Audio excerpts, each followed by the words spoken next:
Hello, we are Genesis and Ingrid, and we are going to talk about the influence that L1 has on L2.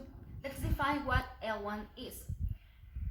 L1 is the native language of an individual, while L2 it's the second language that that individual is in the learning process, or it's in the process to learn.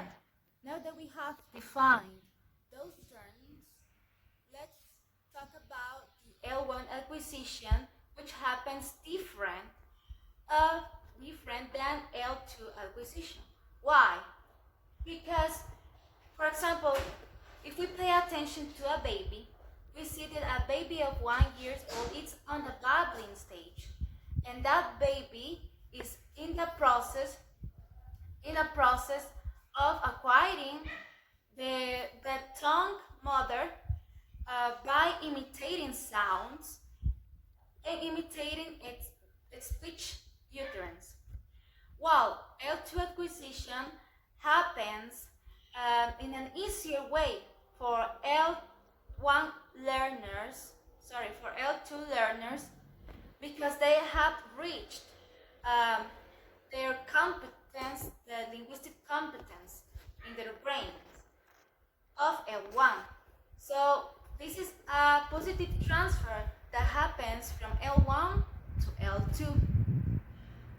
So L2 learners sometimes make the mistake that L2 learners make the common mistakes to bring phonological rules, syntax, word order from L1 to L2, producing in that way a negative transfer from their L1 to the L2 that they are trying that they are learning. So this is one aspect that commonly happens.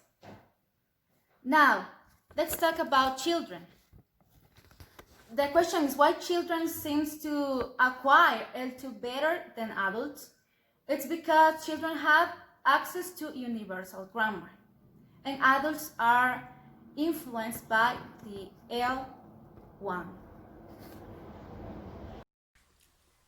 In addition, acquisition requires meaningful interaction in the target language. Naturally, communication in which speakers are concerned not with the forms of their utterances, but with the message they are conveying and understanding. That's what says Stefan Cratching, and I think that this is very important when we acquire something. We need to do that naturally, not like artificially or false.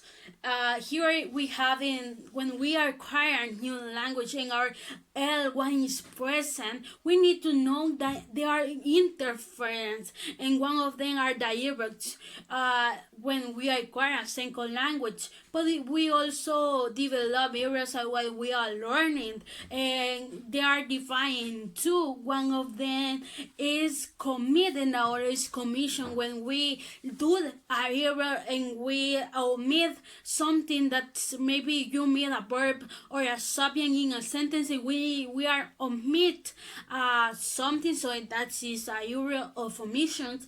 Also, we have the language. When we're learning a language, they are varied, never be done the same. In L1, our target language is the one form, and when you learn a second language, is another form. And another important thing is the speech. We need to know this, because when we learn a second language, the speech is totally different. The phonetic features are different, never will be the same. Maybe some vowels or some sound, but not all. It's a little bit. That's why I think that our target language influence the L2. For example, when we are learning French, we have the sound E, like in Spanish. But in English, no, we didn't not have it. But we have another things like I when you fall down, and that's like an example that how our target language can influence our L2 acquisition of learning. It's also important to mention that first of all, when I carry a second language, we will never speak like native speakers. That's something really interesting. But we didn't do like that. Saint.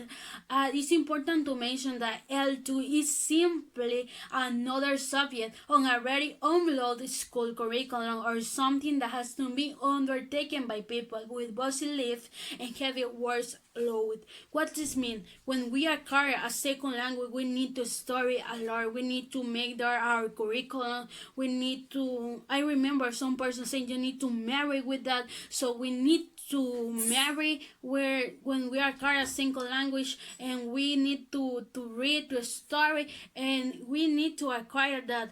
But we need to understand that L1 is just a helper.